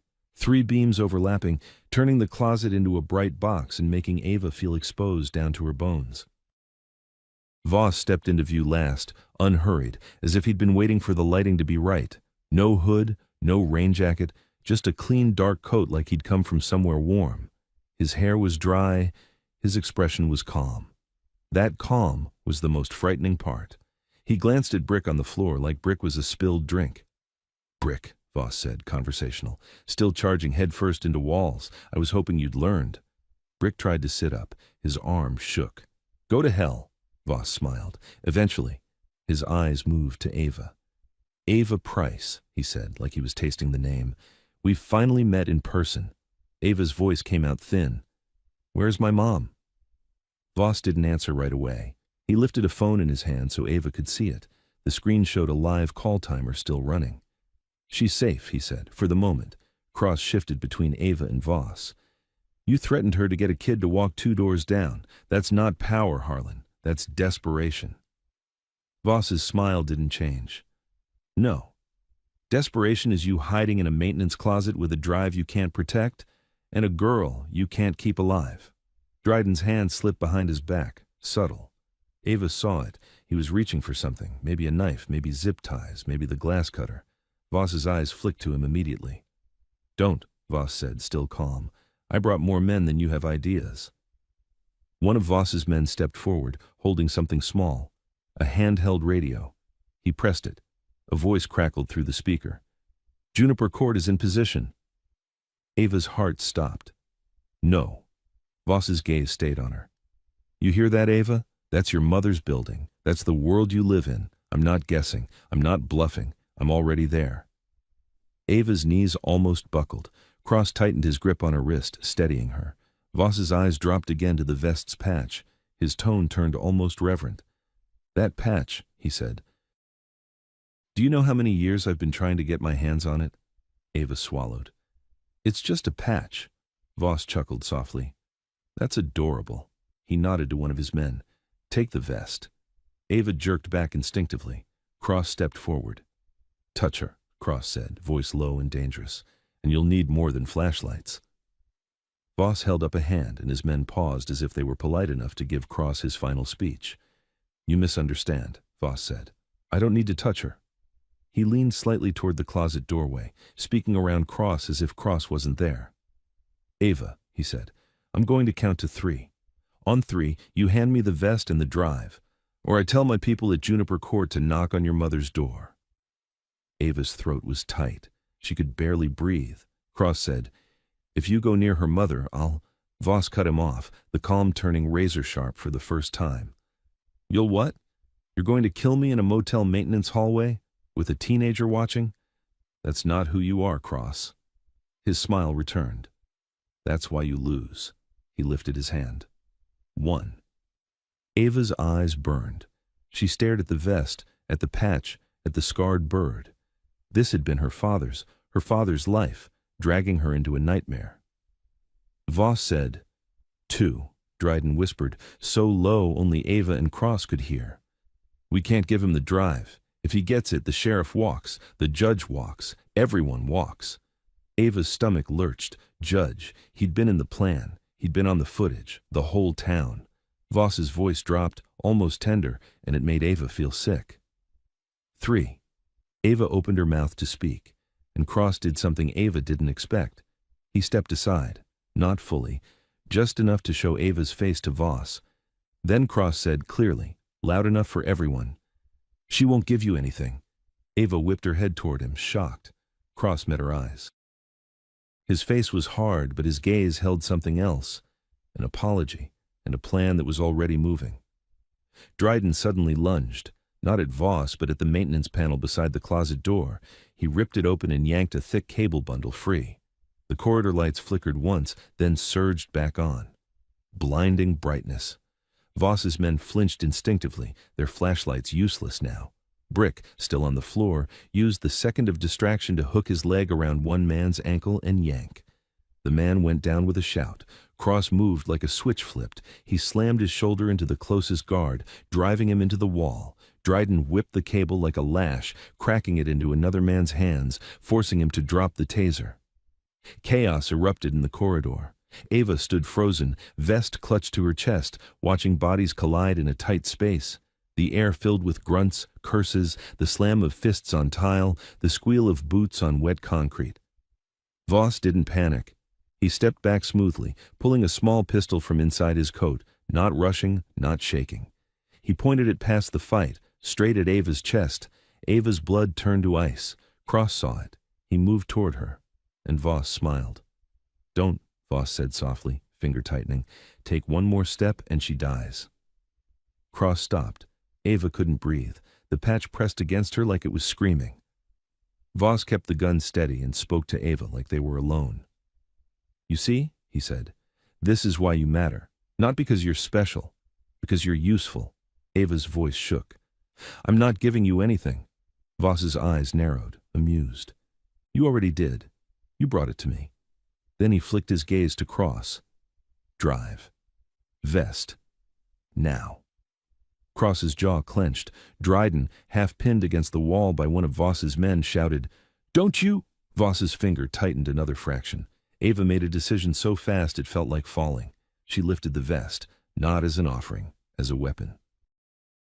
She swung it up hard into the beam of the overhead light, snapping the soaked leather and patch across Voss's line of sight. For a split second, the wet leather slapped his face and blinded him. Voss cursed. Cross launched. He slammed into Voss, driving him backward into the utility door. The gun fired. A deafening crack in the small corridor.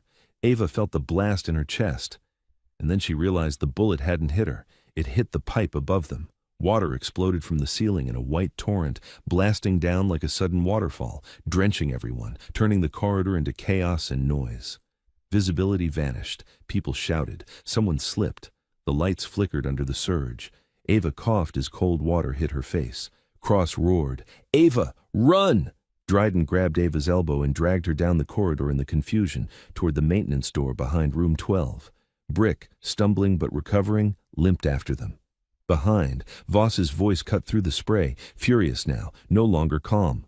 "Get her!" Dryden slammed through the door and Ava stumbled into room 12. The motel room was dim, curtains half open, rainlight leaking in. And sitting in a chair by the bed, hands zip-tied behind his back, mouth bruised, was Mason Hayes. Alive. His eyes snapped to Ava, and the first thing he did wasn't speak. He stared at the patch on the vest like he'd seen a ghost. Then he rasped, barely audible, "Where did you get that?"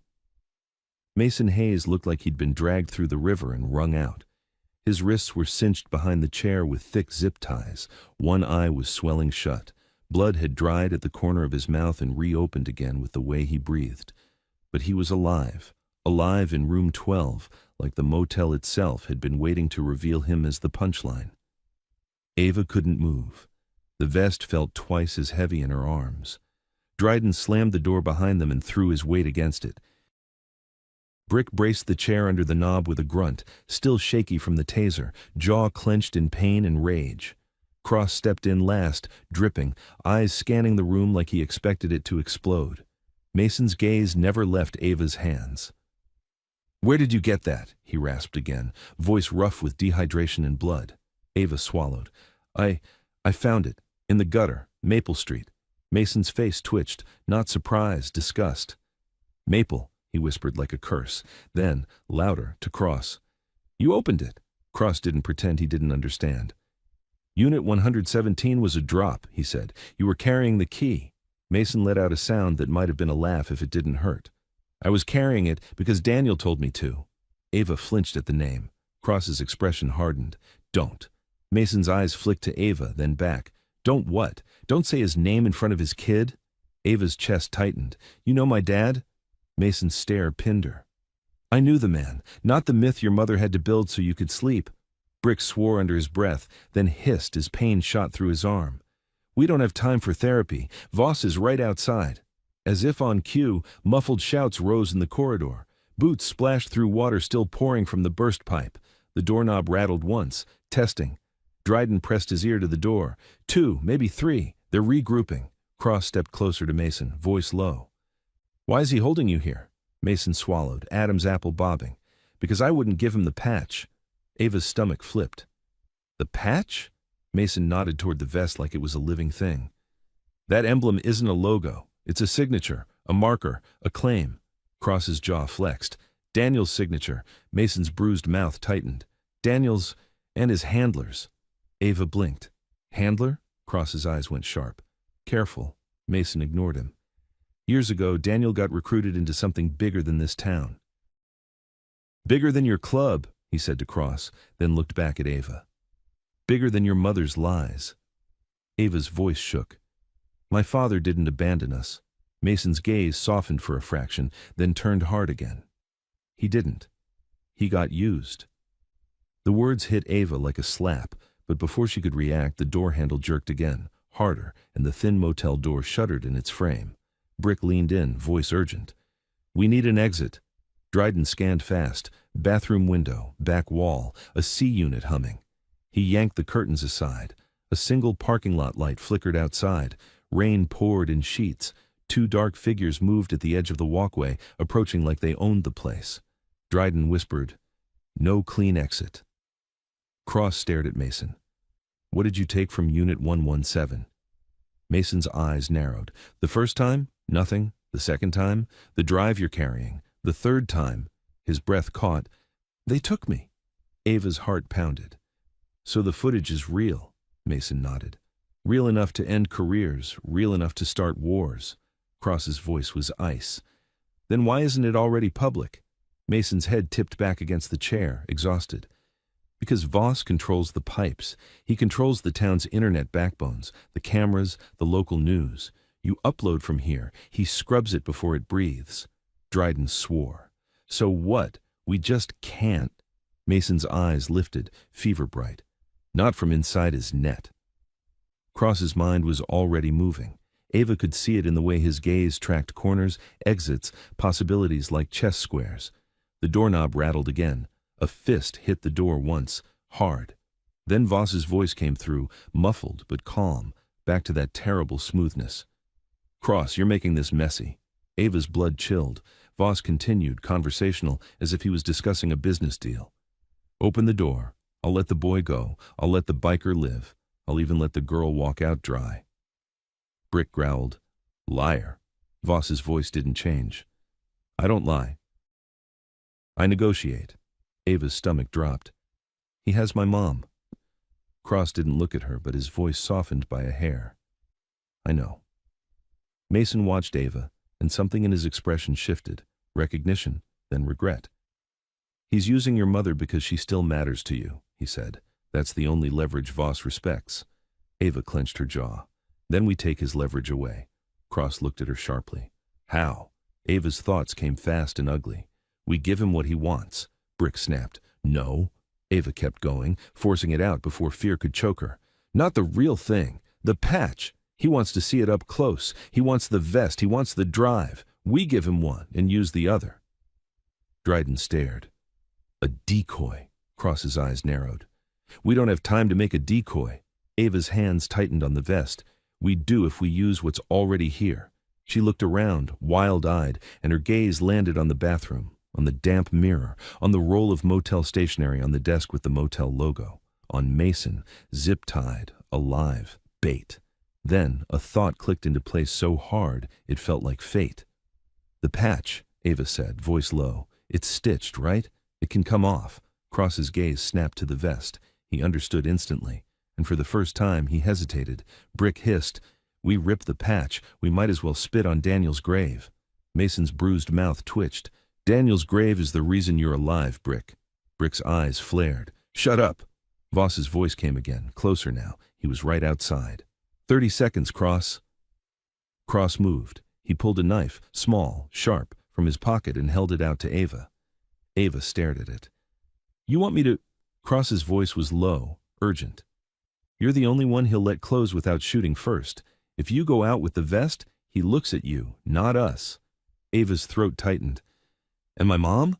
Cross's eyes hardened. We'll get her. But first we get out of this room alive. Dryden crouched beside the bed, already pulling the laptop case back out, hands moving fast. We can copy the drive onto the phone if we kill the jam for 15 seconds. Cross nodded once. Do it. Dryden looked at Ava. If we get a clean upload, even a partial, it's enough. Once it's out, it can't be buried. Ava's hands shook as she took the knife. Mason's eyes locked on hers. Ava, he rasped, that patch, it's a signal, not just to the club. Ava swallowed. To who? Mason's voice dropped to a whisper. To the people Daniel was really working with. Cross's head snapped toward him. Who? Mason's gaze flicked to the ceiling like he didn't want to say it in a room that might be bugged. Federal, not the kind on TV, the kind that doesn't exist until it does. Ava's skin prickled. The fake badge she'd seen on the chase, the SUVs, the efficiency. Outside, the doorknob clicked softly. Voss was unlocking it from the other side. Cross whispered, Now. Dryden reached for Brick's jammer on the table, fingers poised. Ava lifted the vest onto the desk and slid the knife under the edge of the back patch. The stitches were tight. Professional. She sawed carefully, trying not to tear leather. Her hands were numb, but adrenaline made her precise. One stitch snapped, then another. The patch began to peel. Ava's heart pounded so loud she could barely hear Cross's breathing beside her, and then she saw it. Under the patch, pressed into the leather backing, was something she didn't expect, something that made her blood turn to ice.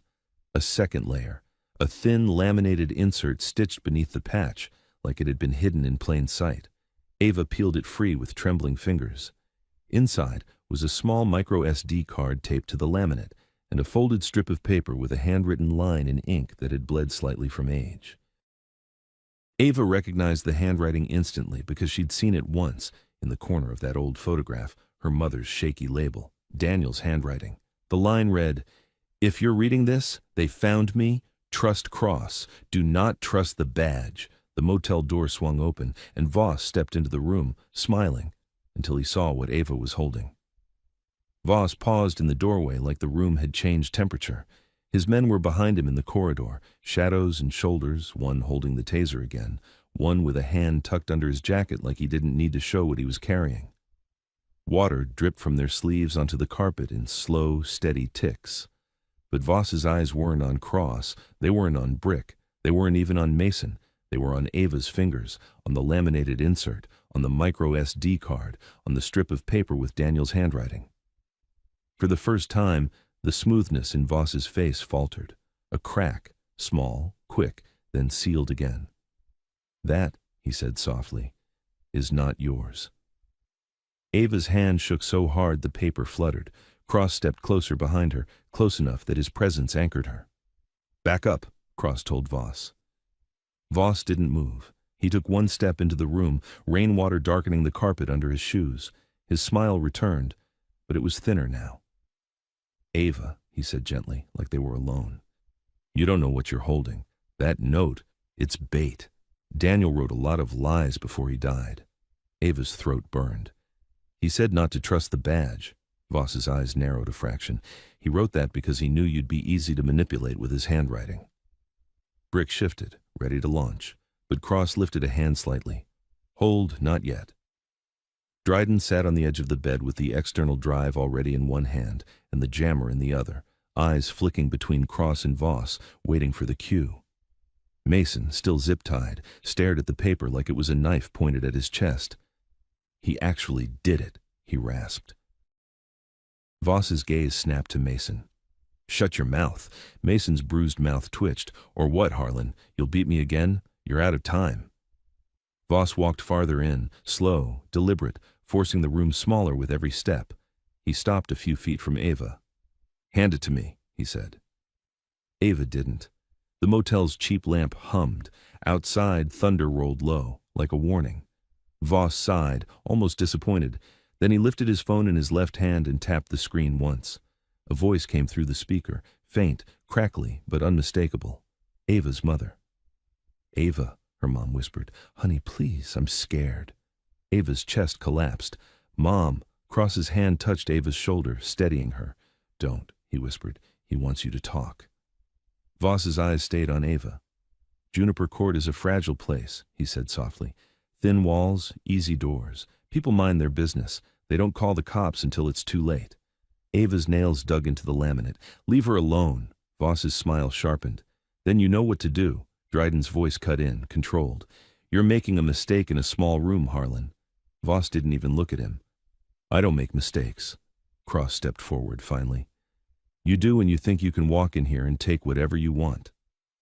Voss's eyes returned to Cross. I already did. He lifted his right hand slightly.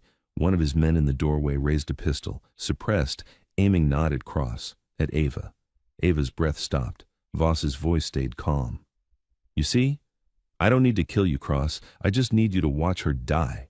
Cross froze, jaw clenched so tight his cheek twitched. Brick took a half step and the pistol tracked him immediately. Don't, Voss said, still mild. I'm already tired. Ava stared at the gun, then at Voss.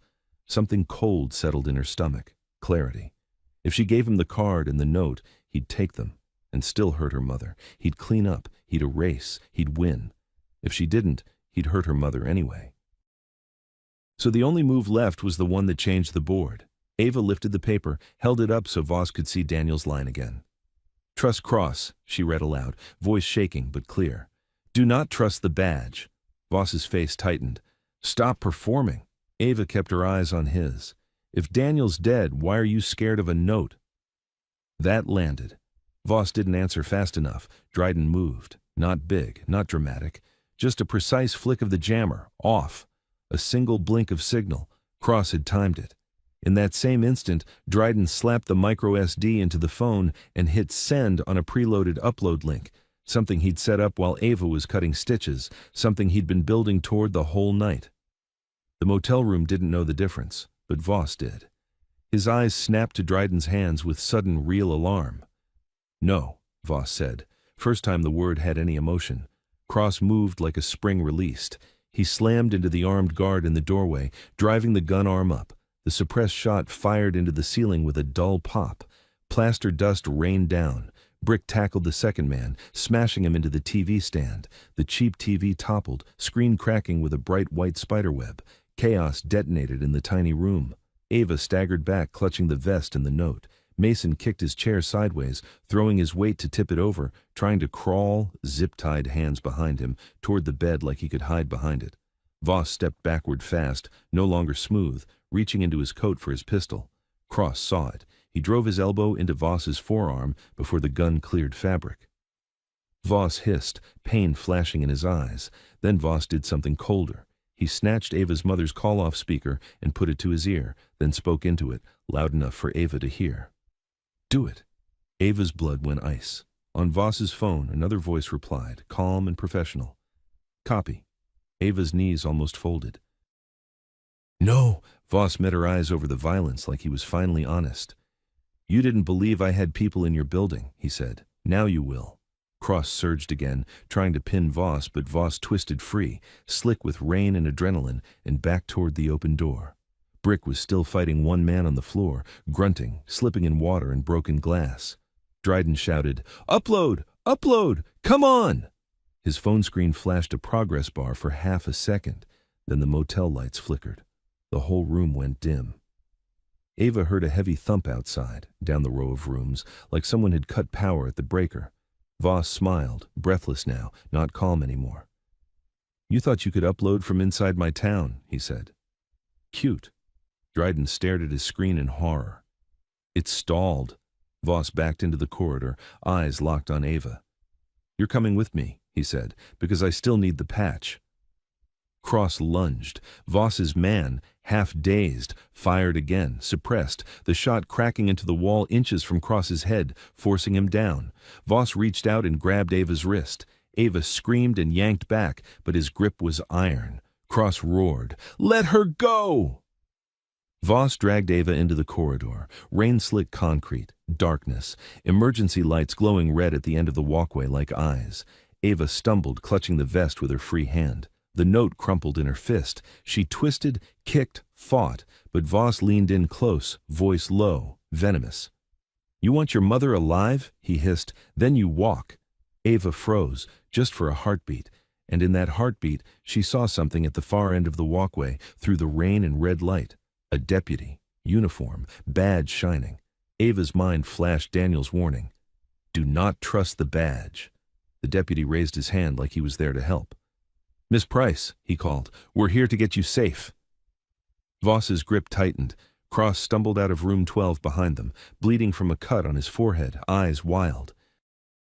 Dryden shouted from inside, "Ava, don't—" Ava looked at the badge, then at Voss, then at Cross, and she realized with sick clarity that the deputy wasn't looking at her like someone saving a kid. He was looking at her like a handoff. Ava's knees went weak. Voss pulled her forward toward the badge, and the deputy smiled. Ava's lungs locked. The badge in the deputy's hand caught the red emergency light and flashed like a signal. "Do not trust the badge." Voss kept her moving, fingers bruising her wrist. "Good," he murmured. "See? This is how adults survive." The deputy stepped closer, boots splashing through puddles on the walkway. He didn't look past Voss to check who else was behind her. He didn't ask if she was hurt. He didn't even glance at the vest. He looked at Ava like paperwork. "Miss Price," he said again, voice smooth, practiced, "we're here to get you safe." Cross staggered out into the rain behind them, bleeding, eyes wild. Brick limped after him. Dryden spilled out last, phone still in his hand like it was a lifeline that had just snapped. "Ava!" Cross shouted. "Don't go to him!" The deputy's smile widened. "Sir, step back!" Ava's mind raced. If she fought Voss here, he'd tighten the vice. If she ran, the deputy would cut her off. If she screamed, it wouldn't matter. This motel was a dead zone, and they'd already killed the power. So she did the only thing she'd learned to do her whole life. She played small. Ava lowered her head slightly like she was surrendering. Her shoulders slumped. She let her fear show, just enough to look controllable. Voss's grip eased a fraction, satisfied. "Good girl," he whispered. Ava's fingers tightened around the vest. The leather was soaked and heavy. The patch, half peeled, pressed against her ribs. The note was crumpled in her fist, Daniel's handwriting digging into her palm like a sharp edge. She took one step closer to the deputy. Then she looked up at him, wide-eyed, and said in a small voice, Can you call my mom? He said he has her." The deputy's expression flickered. Annoyance, not concern. That was all Ava needed. Because a real deputy would have asked who has her. He didn't. He just reached for Ava's arm like he was taking custody. Ava moved first. She swung the vest up and slammed the soaked leather and patch hard across the deputy's face. The patch hit his nose with a wet thud. He jerked back, swearing, eyes watering. In the same motion, Ava dropped low and yanked her wrist out of Voss's grip, and she ran, straight at Cross. Voss's hand snapped out, missing her hoodie by inches. "Get her!" Voss shouted, voice finally raw. The deputy recovered fast, wiping rain from his eyes, and reached under his jacket. Cross surged forward at the same time, throwing his body between Ava and the badge. The deputy cleared a pistol, suppressed. Cross didn't wait. He grabbed the deputy's wrist and drove it into the motel railing. The gun clattered, skidding into the rain. Brick hit the deputy from the side like a truck, slamming him down to the walkway. The badge bounced once on the concrete and slid toward a puddle. Ava stumbled into Cross's chest, shaking so hard her teeth chattered. Cross caught her by the shoulders. "Look at me," he said. "You're okay. You're okay." Ava's voice broke. "My mom!" Dryden's head snapped up. "We can't stay here." Voss backed away a step, furious now, eyes darting. He wasn't alone. Figures moved at the far end of the lot, more men, more shadows, tightening. And then, from the darkness beyond the motel sign, headlights flared. Not the SUVs, different, brighter, multiple, coming fast. For half a second, Ava thought it was another trap. Then, the air filled with a sound that didn't belong to Voss. A siren, not local, not the wheezy county tone everyone knew, a clean, modern wail that cut through the storm like a blade. Voss's face changed, just a flash, but real fear. Real calculation. Cross's eyes narrowed. "That's not county." Dryden stared into the oncoming lights. "That's federal." Ava's stomach turned. Do not trust the badge, but the warning hadn't said trust no one. It had said, don't trust the badge, because the wrong badge existed. The right one only existed when it was time. Black SUVs flooded the motel lot, not ramming, not chasing, arriving in formation. Doors opened. Men in rain gear moved with discipline, rifles low, voices controlled. One stepped forward and shouted, "Everyone down! Hands where we can see them!" Voss didn't drop.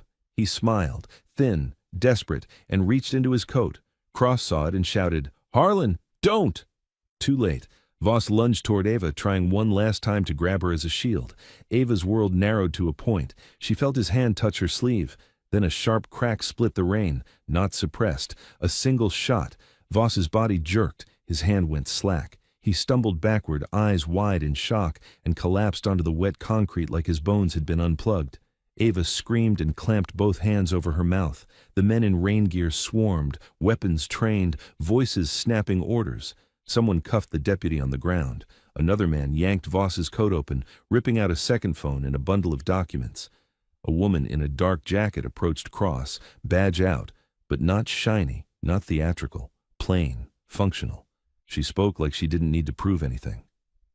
"Elias Cross?" she asked. Cross didn't answer immediately. He stared at her, rain pouring down his face, blood mixing with water. "Yeah," he said finally. "That's me." She nodded once. "We're taking over." Brick spat rain and said, "About time." Ava stood frozen, clutching the vest, staring at Voss's body, at the deputy being hauled up, at the strangers controlling the scene like they'd been waiting just outside the map. Her voice shook. "My mom, please, my mom." The woman turned to Ava. Her gaze softened, not sweet, not fake, just direct. "We have a team at Juniper Court," she said. "They're pulling your mother out now." Ava's knees nearly gave out. "Is she alive?" the woman said, shaken, but alive. Ava exhaled a sound that was half sob, half collapse. Cross's hand found Ava's shoulder again, steady. Dryden stepped forward, holding up the micro SD and Daniel's crumpled note like evidence in a prayer. "This was under the patch," he said, "and Voss killed the upload." The woman took the micro SD carefully. "We'll handle distribution." Mason's voice came from behind them, hoarse, furious. He'd been dragged out by another agent, zip ties cut, wrists rubbed raw. "He's not the only one," Mason rasped. "The sheriff, the judge, the developer. We know," the woman said. "We've been building this case for years." Ava's chest tightened. "Years?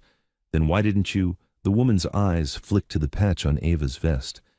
"Because we needed the last piece." Ava looked down. The patch was half peeled, stitches hanging like nerves. "You needed me," Ava whispered. Cross answered, voice low. "Daniel needed you." Ava's head snapped up. "Daniel's dead." Cross's gaze held hers. "Yeah." Ava's throat burned. "Then what was that man on the bridge?"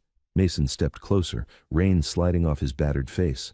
"A decoy," he said. "A man Voss kept on a string, a former prospect. Same height, same scar, same words.